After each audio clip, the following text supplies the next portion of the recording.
Hello friends, UPSC और MPPSC की जो मेंस एग्ज़ाम है, मुख्य परीक्षा है, उस मुख्य परीक्षा के सिलेबस का एक बड़ा महत्वपूर्ण पक्ष है, बड़ा महत्वपूर्ण टॉपिक है सामुदायिक संगठन या समुदाय आधारित संगठन, जिन्हें इंग्लिश में सीबीओ या कम्युनिटी बेस्ड ऑर्गेनाइजेशंस कहा जाता है। बड़ा महत्वपूर्ण टॉपिक है, क्वेश्चन भी आते हैं और लेकिन दिक्कत यह है कि उसके बारे में किताबों में उतना व्यवस्थित और सिलसिलेवार वर्णन नहीं है। तो आज हमारा टॉपिक जो है वो इसी कम्युनिटी बेस्ड ऑर्गेनाइजेशंस पर है, सामुदायिक संगठन पर है। तो आज हम देखते हैं यही सीबीओस के अर्थ के बारे में कि आखिर ये सीबीओ या कम्युनिटी बेस्ड ऑर्गेनाइजेशंस होते क्या है। उदाहरण कुछ देखेंगे और फिर देखेंगे कि इनके कार्य क्या है। सबसे ज़्यादा इंपॉर्टेंट ये है इसके कार्य क्या है, या हम कह सकते हैं कि इनकी भूमिका क्या है, what is the role being played by them. और फिर ये देखेंगे कि कुछ उनका आलोचनात्मक पक्ष भी है, उनके कुछ लूप होल्स है, कुछ शॉर्टकमिंग्स है, डीमेरिट्स है, वो भी देखने की कोशिश करते हैं। तो let us start with CBO और पढ़ते हैं उसका अर्थ। देखिए, सामुदायिक संगठन है, समुदाय आधारित संगठन है। आप समुदाय का अर्थ समझिए कि समुदाय क्या होता है। समुदाय जो है वो हमारे समाज में विकसित होने वाला एक ऐसा संगठन है जो लोगों के बीच अंतःक्रियाओं के कारण अपने आप बनते जाते हैं। उनको हम कम्युनिटी कहते हैं, which are automatically formed in the society because of interaction among the people। लोगों के बीच में जो इंटरेक्शन हो रही है, लोगों के बीच में बातचीत हो रही है, लेना देना हो रहा है, सामाजिक संबंधों का निर्वहन हो रहा है, उसके कारण समुदाय बन जाते हैं। उनको हम समुदाय कहते हैं जो जाति पर आधारित होते हैं, धर्म पर आधारित होते हैं, व्यवसाय पर आधारित होते हैं, आयु के आधार पर होते हैं, लिंग के आधार पर होते हैं, स्थान के आधार पर होते हैं। उनको हम सामुदायिक संगठन कहते हैं, समुदाय कहते हैं। तो इन्हीं समुदाय पर आधारित संगठन है। ध्यान रखिए, समुदाय तो अपने आप विकसित होते हैं। समुदाय अपने आप विकसित होते हैं। और दूसरी चीज ये कि समुदाय के लोगों के बीच एक प्रकार की एकता पाई जाती है because of their common economic, political, social, religious interests. चूंकि उनके सामाजिक, राजनीतिक, धार्मिक और सांस्कृतिक हित एक जैसे होते हैं, इसलिए जो है उनके बीच एक प्रकार की एकता का भाव पाया जाता है। उनमें एक हम जो है we the people of India, ये हम का भाव पाया जाता है समुदाय के लोगों के बीच। ये बड़ी खास चीज है। और इसी हम के भावना के कारण उनका अपना एक ऑर्गेनाइजेशंस बनता जाता है, उनके अपने ऑर्गेनाइजेशन बनते जाते हैं, संगठन बनता जाता है। अब ये संगठन दोनों तरीके का हो सकता है। ये स्वतः स्फूर्त भी हो सकता है, अपने आप बना हुआ भी हो सकता है, स्पॉन्टेनियसली बना हो सकता है, या फिर ये जानबूझकर बनाया गया हो सकता है। दोनों चेतनावस्था में या अचेतनावस्था में बनाए गए संगठन होते हैं। ऐसे संगठन जो समुदाय पर आधारित है, एक समुदाय विशेष का संगठन है। अब वो समुदाय आधारित संगठन जो है वो हो सकते हैं कि धर्म पर आधारित संगठन हो, वो जाति पर आधारित संगठन हो सकते हैं, वो लिंग पर आधारित संगठन हो सकते हैं, वो स्थान पर आधारित संगठन हो सकते हैं, वो व्यवसाय पर आधारित संगठन हो सकते हैं, वो आयु के आधार पर संगठन हो सकते हैं। तो धर्म के आधार पर, जाति के आधार पर, और किसी सांस्कृतिक वर्ग के आधार पर, व्यवसाय के आधार पर, लिंग के आधार पर, स्थान के आधार पर बनाए गए कुछ ऐसे संगठन जो अपने हितों के प्रति सतर्क है और जो समाज में बनते हैं और जो अपने हितों की रक्षा के लिए कार्य करते हैं, ऐसे संगठन कहलाते हैं सीबीओ, कम्युनिटी बेस्ड ऑर्गेनाइजेशंस। मैंने बताया कि दोनों तरीके से बनते हैं, अपने आप भी बनते हैं और जानबूझकर भी बनाए जाते हैं, डेलिबरेटली भी बनाए जाते हैं, नोइंगली भी बनाए जाते हैं। उदाहरण की जहां तक बात करें तो उदाहरण आपको बहुत दिखाई देंगे। आप देखिए, धर्म पर आधारित संगठन विश्व हिंदू परिषद है, जैसे अखिल भारतीय सिख महासभा है। आप देखिए कि बात करें कि ऐसे शिरोमणि अकाली दल है। अब खैर वो तो राजनीतिक दल भी हो गया, लेकिन समाज के आधार पे बना है। ऐसे क्रिश्चियंस का अपना फोरम होता है, धर्म के आधार पर, जाति के आधार पर संगठन आपको दिखाई देंगे। अखिल भारतीय अग्रसेन महासभा, अखिल भारतीय कान्यकुब्ज ब्राह्मण सभा, जाति के आधार पर दिखाई देंगे। आप देखिए महिलाओं का अपना संगठन होता है, प्रगतिशील महिला मंच, ये लिंग के आधार पे, आयु के आधार पे होते हैं कि वृद्ध जन संगठन या किशोर संगठन या नौजवान भारत सभा जो कभी भगत सिंह ने बनाई थी, तो ये वय के आधार पे, आयु के आधार, व्यवसाय के आधार पे संगठन होते हैं। आप देखिए हर शहर में हर प्रत्येक प्रकार के व्यवसाय के लोगों का अपना एक संगठन होता है।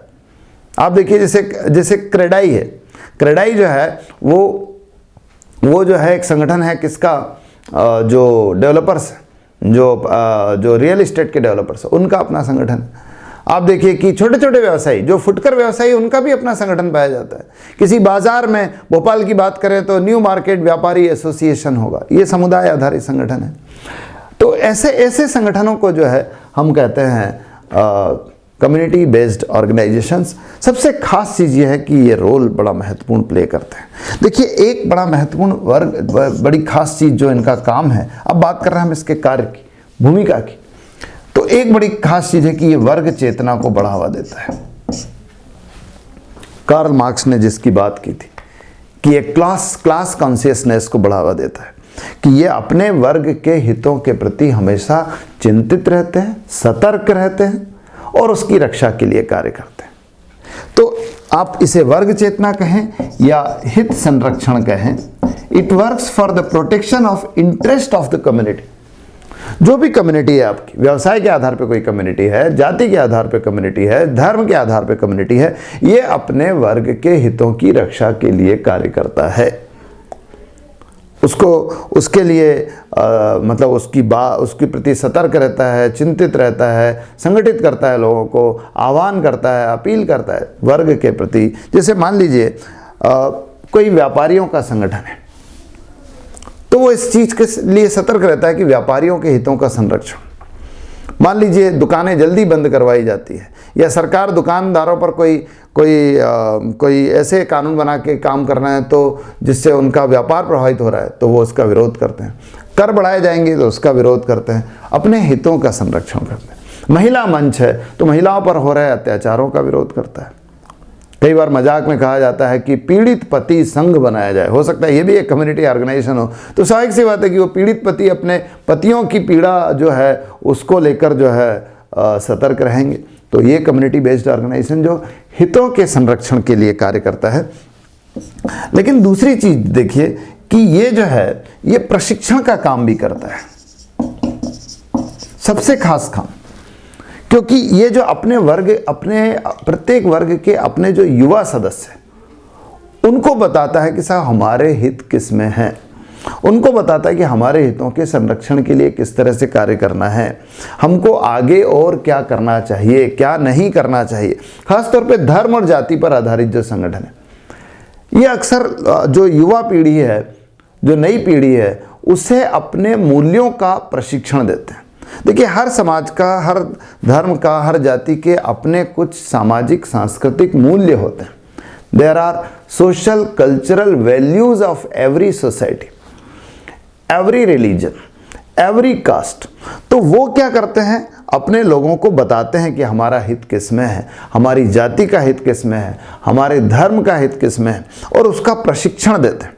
तो इस तरह से एक प्रकार से ये सांस्कृतिक निरंतरता का कार्य कर रहा है।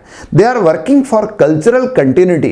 कल्चरल कंटिन्यूटी का मतलब समझिए आप, कल्चरल कंटिन्यूटी का मतलब होता है कि जो कल्चरल वैल्यूज है वो एक पीढ़ी से दूसरी पीढ़ी और दूसरी पीढ़ी से तीसरी पीढ़ी को हस्तांतरित होते हैं। Values are being transferred from one generation to another, this is called to be the cultural continuity. और ये कल्चरल कंटिन्यूटी का काम करते हैं, ये कल्चरल कंटिन्यूटी की जो भूमिका निभाते हैं वो कौन निभाता है, कम्युनिटी बेस्ड ऑर्गेनाइजेशन निभाते हैं, by mean of training to its young members. तो ये प्रशिक्षण का काम करते हैं। इसके अलावा आप देखिए कि सामाजिक सुधार करते हैं, सोशल रिफॉर्म्स, ये ट्रेनिंग है,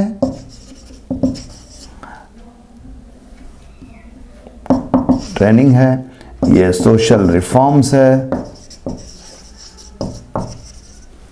अंग्रेजी माध्यम के छात्रों के हितों का भी संरक्षण करना होगा, तो सोशल रिफॉर्म्स है। सोशल रिफॉर्म्स जो है, सोशल रिफॉर्म्स समाज में जो कुरीतियां आ गई है कई बार उनको दूर करते हैं, उनको जो बुरी चीज़ों को हटाते हैं, या कई बार जो आधुनिकता आ रही है, जो फूहड़ आधुनिकता आ रही है, उसको भी दूर करने की कोशिश करते हैं। आप देखिए कई सामाजिक संगठन ऐसे हैं जो कुरीतियों को समाप्त करने के पीछे लगे। आप में एक निमाड़ में एक जाति है, पाटीदार समाज होता है, उनका अपना एक संगठन है और उन्होंने जो है पूरी तरह से दहेज को निषिद्ध कर रखा है। आप देखिए इंदौर में और मालवा में जो अग्रसेन समाज है उसने शादी में दिखावे को, जो दिखावटी शादी होती है, बहुत महंगी महंगी शादी होती है और बहुत बड़े पकवान, बहुत बड़ी बड़ी पार्टियां दी जाती, पकवान बनाए जाते हैं, और उसके कारण जो उसी समाज के जो गरीब तबके के लोग हैं, जो कम आय वाले लोग हैं, उन पर अननेसेसरी मोरल प्रेशर पड़ता है वैसा ही कार्य करने के लिए। उससे बचाने के लिए उन्होंने अपने जो पार्टियां हैं उसमें पकवानों की संख्या निर्धारित कर दी है। कुछ ऐसे खासतौर पे मैंने भोपाल में देखा है कि जो पूज्य सिंधी पंचायत है उसने शादियों में दी जाने वाली शराब की जो दावतें हैं, कॉकटेल पार्टीज है, उसको निषिद्ध कर रखा है। तो ऐसे सामाजिक सुधार जो है उसमें भी बड़ी भूमिका होती है इन कम्युनिटी बेस्ड ऑर्गेनाइजेशंस की। ऐसे और भी आप देख सकते हैं कि जैसे समाज सेवा है या राष्ट्र सेवा है, कई ऐसे संगठन हैं जो कठिनाई के समय, जो बुरे दौर के समय, जो आपातकाल के समय समाज की, राष्ट्र की सेवा कर रहे हैं। यही समय देख लीजिए, अभी वर्तमान में कोरोना के कारण लॉकडाउन चल रहा है, देश एक संकट का सामना कर रहा है। एक तरफ तो बीमारी फैल रही है, दूसरी तरफ लोगों को आवश्यक वस्तुओं की कमी है, भूखे रह रहे हैं लोग, उनको अनाज नहीं मिल रहा, उनको खाने पीने का सामान नहीं मिल रहा, तो वो काम कर रहे हैं ये लोग। हर शहर में जो है, हर छोटे छोटे कस्बे में जो है ऐसे सामाजिक संगठन है जो लोगों को भोजन ले आके दे रहे हैं, उनकी आवश्यकता की वस्तु दे रहे हैं, दाल चावल अनाज जैसी चीज़ें दे रहे हैं।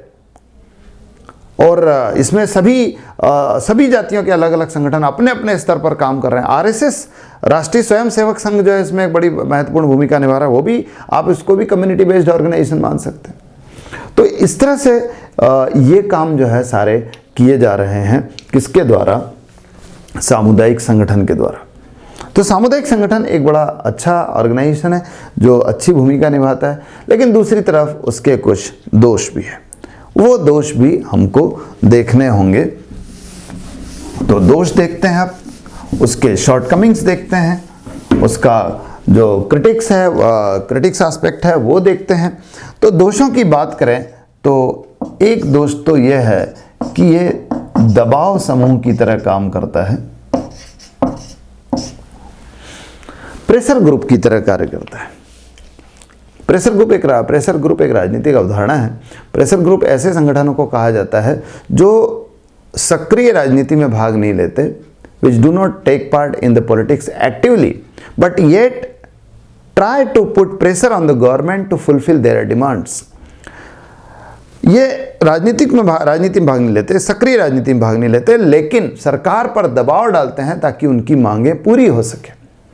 ऐसे संगठनों को हम कहते हैं दबाव समूह। तो जो हम अभी बात करें सीबीओ की, सीबीओ भी कई बार दबाव समूह की तरह कार्य करने लगता है, सरकार पर दबाव डालता है, आप ये कीजिए, आप ये कीजिए, आप ये कीजिए, ऐसा कीजिए। भले ही उसमें राष्ट्र के हित ना हो, भले ही उसमें देश का हित ना हो, भले ही समाज वृहत दृष्टि से सामाजिक हित ना हो, लेकिन वो अपने जो मतलब जिनको हम संकीर्ण स्वार्थ कहते हैं उनको बढ़ावा देने के लिए, नैरो इंटरेस्ट्स को बढ़ावा देने के लिए सरकार पर दबाव बनाते हैं। ये इसका एक दोष है। दूसरा दोष ये है कि ये वोट बैंक की तरह कार्य करते हैं, वोट बैंक की तरह काम करते हैं।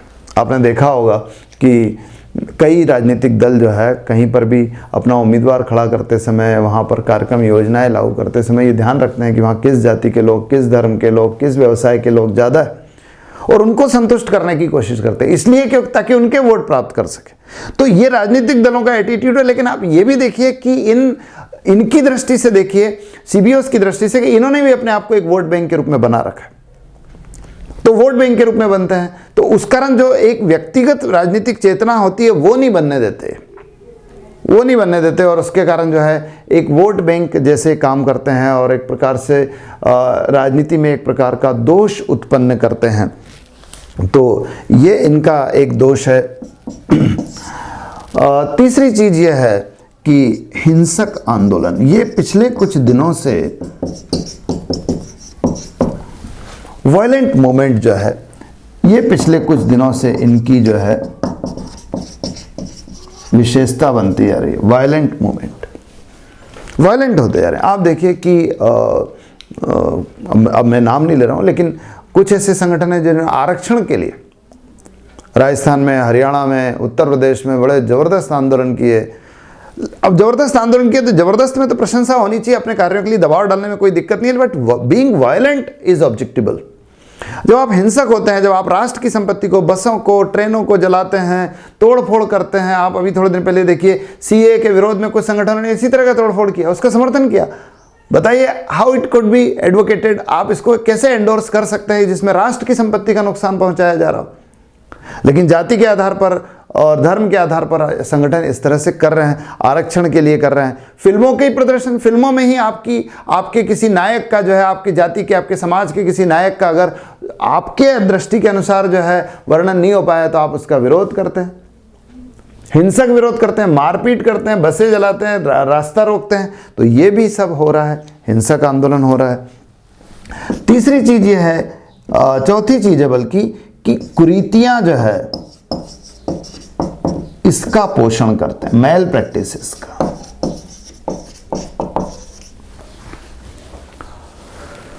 कुरीतियां, समाज में कुरीतियों का संरक्षण जो है अक्सर इन्हीं संगठनों के द्वारा किया जाता है। मान लीजिए राजपूतों का एक संगठन है तो वो पर्दा प्रथा को बढ़ावा देगा, और दूसरे संगठन है वो दूसरी जाति के संगठन है वो कई बार बाल विवाह को बढ़ावा देते हैं, और दूसरी जाति के संगठन है वो शादियों में बहुत ज़्यादा अपव्यय को बढ़ावा देते हैं, शराबखोरी को बढ़ावा देते हैं। अलग अलग प्रकार की कुरीतियाँ, पर्दा प्रथा, स्त्री अशिक्षा, ऐसी बहुत सारी कुरीतियाँ जो है वो इन संगठनों के अंतर्गत पलती है। तो ये उसके प्रश्रय स्थल बन जाते हैं सीबीओज कुरीतियों के लिए। कुरीतियों का विरोध नहीं करते, बल्कि कुरीतियों का विरोध भी करते हैं, अपन ने पढ़ा, लेकिन अधिकांश जगह कुरीतियों का पालन पोषण भी इन्हीं के अंतर्गत जो है हो रहा है, इन्हीं सामुदायिक संगठनों के अंतर्गत। और देखिए कि अगर कुरीतियों का संरक्षण करेंगे, अगर कुरीतियों को बढ़ावा देंगे तो समाज प्रगतिशील कैसे बनेगा, समाज प्रोग्रेसिव कैसे बनेगा। प्रोग्रेसिव सोसाइटी आप कैसे बनाएंगे। ध्यान रखना, प्रगतिशील समाज के मार्ग में ये बाधक बनता है। It is a hurdle, it is an obstacle in the way of progressive society. प्रगतिशील समाज जो आगे बढ़ता है उस समाज के मार्ग में ये बाधा बनते हैं।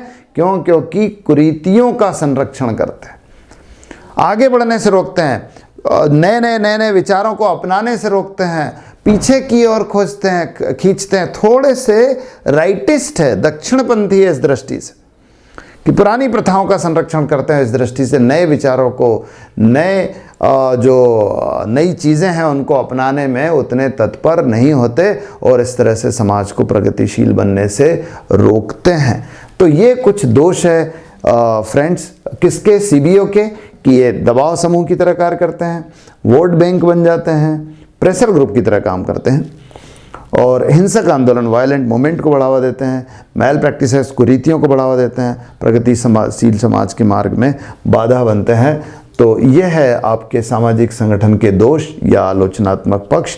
लेकिन फिर भी सामाजिक संगठन जो है वो भारतीय समाज का एक अनिवार्य अंग है और एक बड़ा सच है, इसे स्वीकार नहीं किया जा सकता। बस यह है कि इसके दोषों को धीरे धीरे दूर करने की कोशिश की जानी चाहिए, क्योंकि इसका जो इसका सकारात्मक पक्ष है वो बहुत काम का है। तो उसको ध्यान में रखते हुए इनको दूर किया जाना चाहिए। इनके अस्तित्व को नहीं समाप्त कर किया जा सकता, ना नकारा जा सकता है, बस ये दोष धीरे धीरे दूर किए जाने चाहिए। तो फ्रेंड्स, ये आज का हमारा लेक्चर है सीबीओ के ऊपर। उम्मीद करते हैं कि आपको अच्छा लगा होगा। अच्छा लगा है तो आप इसे लाइक कीजिए, ताकि हमको पता लगे कि आप इसको लाइक कर रहे हैं, आपको अच्छा लग रहा है। दूसरी चीज़ ये है कि आप इसे अपने फ्रेंड्स के साथ शेयर कीजिए। चैनल को अगर आपने अभी तक सब्सक्राइब नहीं किया है तो सब्सक्राइब कीजिए और बेल आइकॉन दबाइए और कमेंट्स कीजिए। कमेंट्स इस तरह से हमको पता लगे कि आप इस जो वीडियोस आ रहे हैं इससे संतुष्ट है या नहीं। एक दूसरा ये कि आप और क्या चीज़ें नहीं चाहते हैं उसके बारे में भी हमको पता लगेगा। तो please let us know. Thank you very much. Have a good day.